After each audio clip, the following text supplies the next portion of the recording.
মাধ্যমে দাওয়াতি কার্যক্রম আমরা এখানে অব্যাহত রেখেছি। কথা ঠিক না বেঠিক?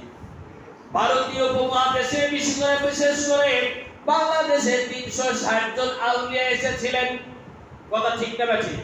হযরত শাহজালাল, শাহ পরান, শাহ দৌলা, শাহ মখদুম খান, জাহান আমিন, বাইজিদ বুস্তামি প্রমুখ এমনি করে অসংখ্য আল্লাহর ওলিগণ এই দেশে এসে তারা দ্বীনের দাওয়াত দিয়েছেন।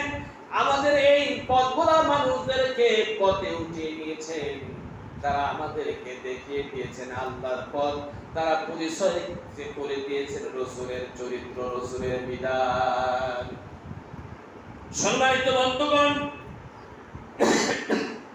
আমরা এই হিন্দু অধ্যুষিত প্রদেশের মানুষ, আমাদের কাছে এই বড় বড় আল্লাহর ওলিগণ এসেছেন। তারা দাওয়াত দিয়ে আমাদেরকে ইবাদত করেছেন, আমাদেরকে মুসলমান বানিয়েছেন।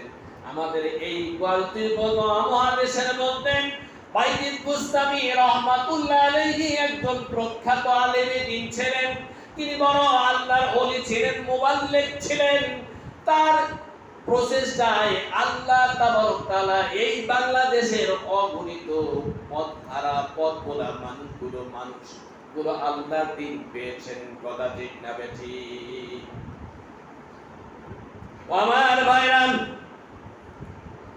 হযরত বাইজিদ বুস্তামি রাহমাতুল্লাহ আলাইহি তিনি একদিন মুশাহাদার মধ্যে অবস্থান করেছেন। ইলহাম হোক অথবা স্বপ্ন যোগে হোক, বাইজিদ বুস্তামি রাহমাতুল্লাহ আলাইহি স্বপ্নের মধ্যে হোক, ইলহামের মধ্যে হোক, জানানো হচ্ছে, ও বাইজিদ, তোমার ধ্যানটাকে ভেঙে দাও আর হিন্দুদের মন্দিরে চলে যাও। তোমার ধ্যানটা ভেঙে হিন্দুদের মন্দিরে চলে যাও। বাইজিদ বুস্তামি রাহমাতুল্লাহ আলাইহি তিনি আটকে উঠলেন, ব্যাপারটা কি? আমি একজন মুসলমান, দ্বীনের মুবাল্লিগ, দায়ী। আমাকে স্বপ্নের মধ্যে জানানো হলেও নামাজের কথা বলা যেতে পারে, রোজার কথা বলা যেতে পারে, মসজিদে যাওয়ার কথা বলা যেতে পারে, মক্কা মদিনায় যাওয়ার কথা বলতে পারে, খানকা শরীফে বিভিন্ন ওয়াজ মাহফিলে যেতে বলা হতে পারে। কিন্তু আমি কি দেখলাম? আমি কত বড় অধম হয়ে গেলাম, নাকি গুনাহগার হয়ে গেছি? আমাকে স্বপ্নের মধ্যে কেনই বা মন্দিরে যেতে বলা হয়? তিনি আবার মুরাকাবার মধ্যে চলে গেলেন। তন্দ্রা চলে এসেছেন। আবার তিনি এই ইলহাম পেয়ে গেলেন, বাইজিদ, তুমি মুরাকাবার ভেঙে মন্দিরে চলে যাও। একে একে 3 বার তিনি দেখতে পেলেন একই বাণী, একই বাক্য বারবার কেন আমাকে মন্দিরে যেতে বলা হয়? আমি একজন দ্বীনের দায়ী। মন্দিরে থাকে তো ব্রাহ্মণ থাকে, ঠাকুর, সেখানে তারা পূজা অর্চনা করেন, গায়রুল্লাহর ইবাদতে তারা লিপ্ত থাকে। আমি একজন মুসলমান, আমি আল্লাহর ইবাদতে নিমজ্জিত থাকি। আমাকে মন্দিরে যাওয়ার পেছনে কারণ আছে নাকি? তিনি চিন্তা ভাবনা না করে তিনি মন্দিরে চলে যাচ্ছেন। তার পোশাকটা পরিবর্তন করলেন। ব্রাহ্মণরা যে ধুতি পরেন, ঠাকুরেরা যে ধুতি পরে, এই ধুতি পরিধান করলেন। পরিধান করে তিনি চলে গেলেন এরকম মন্দিরে। দেখতে পেলেন হাজার হাজার মুশরিকেরা, হাজার হাজার হিন্দু সম্প্রদায় বসে আছেন। বাইজিদ বুস্তামিও তার মধ্যে বসে গেলেন। কোনো কথা নাই, বার্তা নাই, তার মনের মধ্যে একটাই চিন্তা, চেতনা, আল্লাহ তাআলার ভয়, আল্লাহর স্মরণ তার মধ্যে আছে। জিকির, ইল্লাল্লাহর জিকির, লা ইলাহা ইল্লাল্লাহ, একত্ববাদের জিকির তিনি লিপ্ত আছেন। অসংখ্য মানুষ বসে আছে ঠাকুর আসবে বলে, কিন্তু ঠাকুর আসার পরে লোকজন তাকে স্যালুট জানানো হলো। প্রত্যেকটা অনুষ্ঠানে দেখা যায় প্রধান অতিথি আসে, পরে এসে কথা রাখে, শেষে যত নেতা নেত্রীরা কথা বলে গেল, কিন্তু প্রধান পৌরোহিত আর পুরোহিত ব্রাহ্মণ তিনি কথা বলবেন, বলেন না, কথা চুপচাপ বসে আছেন। অন্যান্য পুরোহিতরা বললে, প্রধান ঠাকুরজি আপনি কথা বলেন না কেন? আমাদের কিছু নসিহত করেন। কোনো কথা বলে না, চুপচাপ আছে। যখন অন্য লোকেরা বারবার বলল, হে ঠাকুরজি আপনি আমাদের জন্য কিছু নসিহত করেন। ঠাকুর বলল, ও আমার সম্প্রদায়েরা, আমি তোমাদের নসিহত করতে পারছি না, কারণ তোমাদের মধ্যে একজন মুসলমান আছে, একজন দরবেশ আছে, একজন ফকির আছে, যার কারণে আমি আজকের কথা বলার সাহস নাই, আমি সাহস হারিয়ে ফেলে দিয়েছি। কি কথা বলবো? যতক্ষণ পর্যন্ত ওই মুসলমান থাকবে, যতক্ষণ পর্যন্ত ওই দরবেশ থাকবে, ততক্ষণ পর্যন্ত আমি কথা বলতে পারবো না। এখন তার অন্য পুরোহিতেরা বলল, হে প্রধান পুরোহিত কোথায় আছে সেই মুসলমান, দেখায়া দেন, ছিঁড়ে ফেলবো, কেটে টুকরা টুকরা করে ফেলবো। এত বড় সাহস কে দিল? আমাদের পূজা অর্চনার মধ্যে, মন্দিরের মধ্যে কেন সে এসেছেন? তারা থাকবে মসজিদ, মাদ্রাসায়, খানকায়, বিভিন্ন ওয়াজ মাহফিলে, তারা কেন মন্দিরের মধ্যে এসেছেন? দেখায়া দেন, আমরা তাকে ছিন্ন ভিন্ন করে ফেলব। কয় না না, ছিন্ন ভিন্ন করা যাবে না, ছিন্ন ভিন্ন করার আগে সাইজ করে নেই, তারপরেই ছিন্ন ভিন্ন করা যাবে। কথা ঠিক না বেঠি? ছিন্ন ভিন্ন করবই, তাকে সাইজ করে ছিন্ন ভিন্ন করব, যাতে জাতি জানুক মন্দিরের মধ্যে মুসলমান আসলে তার শাস্তি কি হয়। এমনি তাকে শাস্তি দেব না, হতে পারে না। সম্মানিত বন্ধুগণ, আল্লাহ রাব্বুল আলামিন তাকে সেই শক্তি, সেই সাহস দিয়ে পাঠাইছে কিনা? কথা বলেন ঠিক না? এইদিকে খেয়াল করুন। হযরত বাইজিদ বুস্তামি রাহমাতুল্লাহ আলাইহি চুপচাপ আছে, কথা নাই, তার আছে স্মরণ, আল্লাহর স্মরণ। কার? সরে বলেন, পাঠাইছে কে? হেফাজত করবেন কে? শক্তি বুদ্ধি দিবেন কে? তাহলে তার ভয় আছে? ভয় নাই। হাজার হাজার হিন্দু সম্প্রদায় ক্ষিপ্ত, একমাত্র মর্দে মুজাহিদ বাইজিদ বুস্তামি সেখানে বসে আছে নির্বিঘ্নে। টাকা হলো, হে মুসলমান দরবেশ, তোমার আগমনের উদ্দেশ্য কি? তুমি আমাদের এখানে কোনো ষড়যন্ত্র আটকেছো কিনা? বাইজিদ বুস্তামি কথা বলে না। কথা বলার জন্য বারবার তাকে নক্কা করা হচ্ছে। হে মুসলমান, যদি বাঁচতে চাও কথা বলো, তোমার আসার উদ্দেশ্যটা কি? নিশ্চয় আমাদের সাথে কোনো ষড়যন্ত্র আটকেতেছ। বাইজিদ বুস্তামি বলেন, না না, আমি ষড়যন্ত্র করতে আসি নাই, আমি আপনাদের ক্ষতি করতে আসি নাই, বরং আমি আপনাদের কাছে এসেছি, এমন একজন সত্তা আপনাদের কাছে পাঠিয়েছেন, তার কথাগুলো বলার জন্যই আপনাদের কাছে এসেছি। বলুন আল্লাহু আকবার। বাইজিদ বুস্তামি রাহমাতুল্লাহ আলাইহি যখন কথা বলা শুরু করলেন, ব্রাহ্মণ ঠাকুর বলতেছে, মুসলমান তুমি এখানে কি উদ্দেশ্য আসছো আমার জানা নাই, তবে যে উদ্দেশ্যে আসো না কেন, কয় উদ্দেশ্য তো অবশ্যই আছে, এমনি মুসলমান আসে না। মুসলমান কাজ ছাড়া কথা বলে না, কাজ ছাড়া কোনো ভাবেই আসে না। অতএব বলে কি? কয় মুসলমান তোমার যে উদ্দেশ্যই থাকুক না কেন, আমি তোমাকে কয়েকটা প্রশ্ন করব, সেই প্রশ্নের যদি উত্তর দিতে পারো তাহলে তোমার সাথে বুঝ পরামর্শ হবে, আর যদি উত্তর না দিতে পারো রে মুসলমান, তাহলে এখানে তোমাকে কেটে টুকরা টুকরা করে ফেলা হবে, তোমার রক্ত দিয়ে এই মন্দিরটাকে পবিত্র করা হবে। ও মুসলমান, তুমি সাবধান হয়ে যাও, তোমাকে প্রশ্ন করার জন্য তৈরি হচ্ছি, তুমি তৈরি হয়ে যাও। পারবা কি পারবা না আগেই সারেন্ডার করো, অথবা তোমাকে কেটে টুকরা টুকরা করা হবে। বাইজিদ বুস্তামি রাহমাতুল্লাহ আলাইহি নির্বিঘ্নে কথা বলা শুরু করলেন। অপুরোহিত পুরোহিত, ও ঠাকুর তোমার যত প্রশ্ন আছে করতে পারো, আমি তার জন্য তৈরি হয়ে আছি। কারণ আমার রব আমাকে পাঠিয়েছেন, প্রশ্ন করবা তুমি, উত্তর দেব আমি, আর উত্তর যোগায় দিবে আমার মালিক। কথা ঠিক না ঠিক?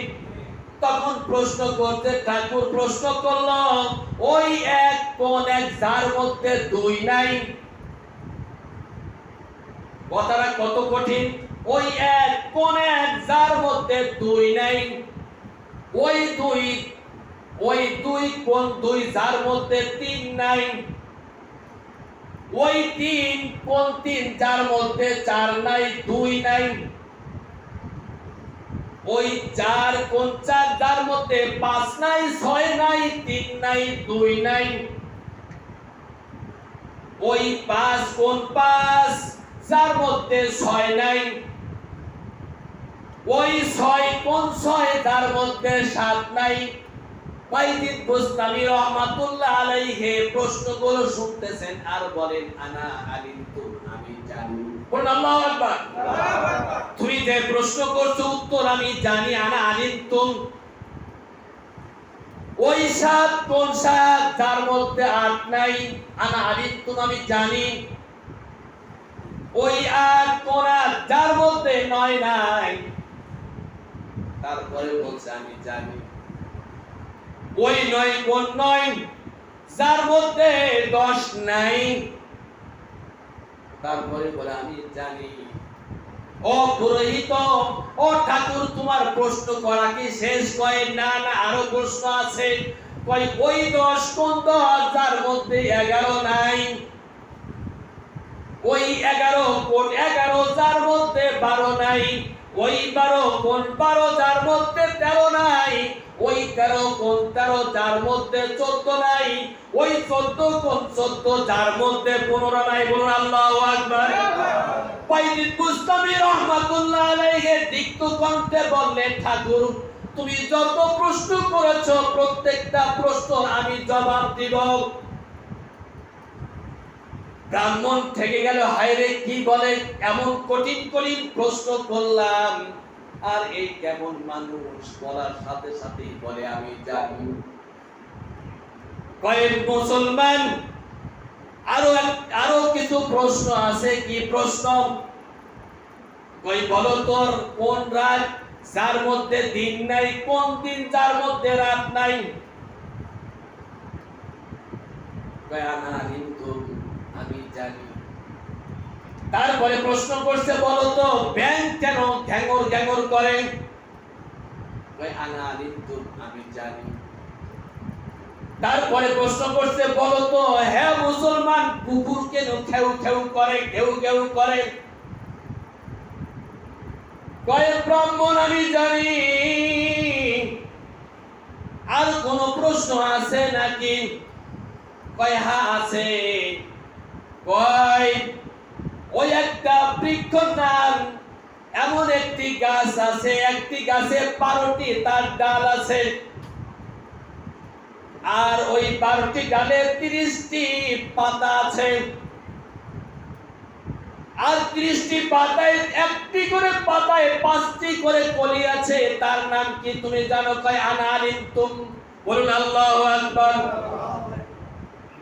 তারপরে বলতেছে, মুসলমান বলো তো ওই কবর কোন কবর, যে কবরটা চলাচল করে? প্রশ্ন কয়টা হলো রে ভাই? অনেকগুলো হয়েছে। কয় আরেকটা প্রশ্ন হলো, ওই পানি কোন পানি যেটা চোখের পানি নয়, সাগরের পানি নয়, নদীর পানি নয়, কুয়ার পানি নয়, ইন্দ্রার পানি নয়, টিউবওয়েলের পানি নয়, ঝর্ণার পানি নয়, বৃষ্টির পানি নয়, সেই পানি কোনটি? আমার মুসলমান প্রশ্ন করার পরে বলতেছে, ও মুসলমান তুমি তো জানো, তাহলে বলো তো। এখন মুসলমান কথা বলে কার থেকে? কোরআন থেকে না নিজে বানিয়ে? আমার ভাইরা, ওয়াইজিদ বুস্তামি আল্লাহর ওলি, তিনি তাকে প্রশ্ন করা হচ্ছে। আর ওয়াইজিদ বুস্তামি রাহমাতুল্লাহ আলাইহি অসংখ্য কাফির মুশরিকদের সামনে, এখানে হিন্দুদের সামনে তিক্ত কণ্ঠে প্রতিটা প্রশ্নের জবাব দেয়। আপনি শুনতে রাজি আছেন কি? মনের কানটা ফাঁকা করে দেন, তবে এখান থেকে কিছু আমাদের শিক্ষা আছে, লিখে নেন। হযরত বাইজিদ বুস্তামি বলতেছে, ও ব্রাহ্মণ, ওই এক কোন এক যার মধ্যে দুই নাই, তিনি কোরআন থেকে বলেন আল্লাহু আহাদ আল্লাহুস সামাদ লাম ইয়ালিদ ওয়া লাম ইউলাদ ওয়া লাম ইয়াকুল লাহু কুফুয়ান আহাদ। বলুন আল্লাহু আকবার। শুধু তাই বলে নাই, আরো বলতেছেন আল্লাহু লা ইলাহা ইল্লা হুয়াল হাইয়ুল কাইয়্যুম লা তা'খুযুহু সিনাতুন ওয়া লা নাওম। আল্লাহু আকবার। এমনি করে একের পর এক ডিফিনিশন দিতে দিতে পুরোহিত অস্থির হয়ে গেল। হায়রে মুসলমান, প্রশ্ন করছি একটার এগেইনস্টে প্রশ্নের উত্তর দেয় কতগুলো। এক আল্লাহ, অর্থাৎ তিনি বুঝাতে চাচ্ছেন বাইজিদ, ও পুরোহিত, তোমার প্রশ্নের জবাব হলো আল্লাহ এক, ওই আল্লাহর সাথে কারোর শরীক নাই। আছে? আল্লাহ কয়জন? তিনজন না পাঁচজন? একজন। আল্লাহু আহাদ। কুল হুয়াল্লাহু আহাদ। কুল আল্লাহ বলছেন, হে রাসূল বলুন। আর এখানে তো বাইজিদ বলে দিচ্ছে আল্লাহু আহাদ, আল্লাহ এক। আহাদ এমন একটি শব্দ যেটাকে ভাঙা যায় না, যেটার সমকক্ষ কেউ হতে পারে না, একমাত্র সেফ আল্লাহ তাআলার জন্যই এই নামটাই প্রযোজ্য। বলুন আল্লাহু আকবার। প্রশ্ন নাম্বার 2, ওই দুই কোন দুই যার তিন হয় না? বাইজিদ বুস্তামি রাহমাতুল্লাহ আলাইহি প্রশ্নের উত্তর দিচ্ছেন, ওয়াজআলনাল লাইলা লিবাসা ওয়াজআলনান নাহারা মাশা। বলুন আল্লাহু আকবার। ওই দুই, সেই দুই, অর্থাৎ দিন আর রাত কয়টি? তিনটা হয়। তিনটা হয় না? দিন আর রাত দুইটা, একের সাথে অপরের কোনো মিল নাই। দিনের মধ্যে রাত আসে না, রাতের মধ্যে দিন আসে না। রাতটা আল্লাহ বান্দার জন্য দিয়েছে আরাম আয়েশের জন্য, দিনটা দিয়েছে কর্ম উপার্জনের জন্য। বান্দা কর্ম উপার্জন করবেন, রাতে আরাম আয়েশ করবে। এই বিধানটা আল্লাহ তাবারক তাআলা বান্দাদের জন্য দিলেন, আর এর মধ্যে তার হুকুম দিয়েছেন। সুতরাং দুই কোনটি? দিন আর রাত কয়টি? দুইটি। এরপরে বলেন ওই দিন কোন দিন যার মধ্যে চার নাই? আল্লাহ বলেছেন, কোরআন থেকে বলতেছেন লৌহ, কলম এবং আরশে আজিম কয়টি? ভাই কথার দিকে খেয়াল করুন, কয়টি? আরশে আজিম, লৌহ, কলম, কয়টি? এর কোনো পরিবর্তন আছে? আছে। তখন ব্রাহ্মণ আশ্চর্য হচ্ছে, এমন একটা মুসলমান এতগুলো প্রশ্ন আমি এমন জায়গাতে করেছি, ও জানার কথা নাই, কোন জ্ঞানে জানেন? ও আমার ভাইরা, একজন ব্রাহ্মণ শুধু হিন্দু ধর্মই পড়ে না, সে যদি মুসলমানের কোরআন না পড়তো, প্রশ্নগুলো কোথায় পেত? ও আমার ভাইরা, শুধু নিজের আমিত্বটাকে বড় করার জন্য তারা হিন্দু ধর্ম পালন করেন, কিন্তু তার সাথে তারা কোরআন গোপনে গোপনে কোরআনকে রিসার্চ করে। কথা ঠিক না ঠিক? অর্থাৎ পৃথিবীতে যত উৎকর্ষ সাধন হচ্ছে, যত বিজ্ঞানের অবদান আসছে, সকল কিছুর পিছনেই রয়েছে আর কোরআন। কথা ঠিক না ঠিক? কোরআন পড়ে, গিরিশচন্দ্র সিং কোরআন পড়েছে, আমরা জানি কোরআনের অনুবাদ করেছে, না করলেও কিছু কোরআনের সবক আছে নাই, কিন্তু কোরআন থেকে শিক্ষা নেয় নাই, আমল করে নাই, তাই গিরিশ রয়ে গেল, সে হলো না মুসলমান। কথা ঠিক না ঠিক? ও আমার ভাইরা, এইদিকে খেয়াল করুন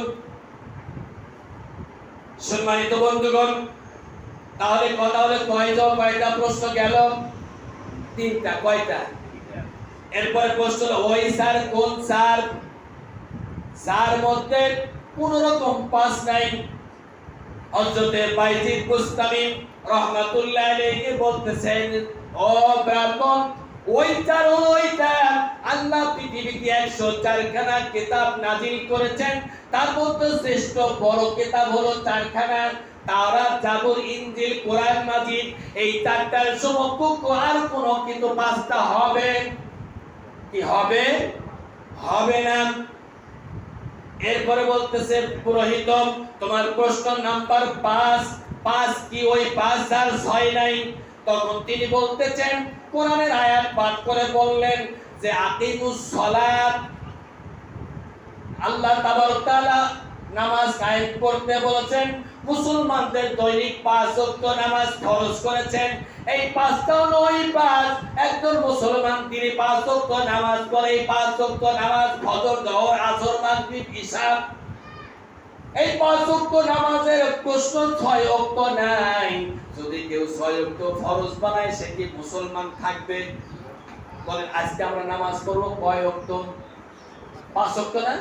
যদি বলি না আর একটা ওয়াক্ত আছে, কোন ওয়াক্ত? কেউ যদি বলে আর এক ওয়াক্ত বানায় তাহলে হবে না। আমরা যতই বলি আবাবিল, চাষ, সাওয়াল, অবক, তমক, তাহাজ্জুদ, কিন্তু ফরজিয়াত নয়। আল্লাহ 5 ওয়াক্ত নামাজ ফরজ করে দিয়েছেন। পুরোহিত একদম আশ্চর্য হয়ে যাচ্ছে, প্রশ্ন ঠেকানো যায় না। এরপরে 6 নাম্বার বলছেন, 6 ওই 6 কোন 6? তার কোনো স্বাদ নাই। আল্লাহ তাবারক তাআলা বাইজিদ রাহমাতুল্লাহ আলাইহি কে জ্ঞান দান করলেন। তিনি বলেন, আল্লাযী খালাকাস সাবা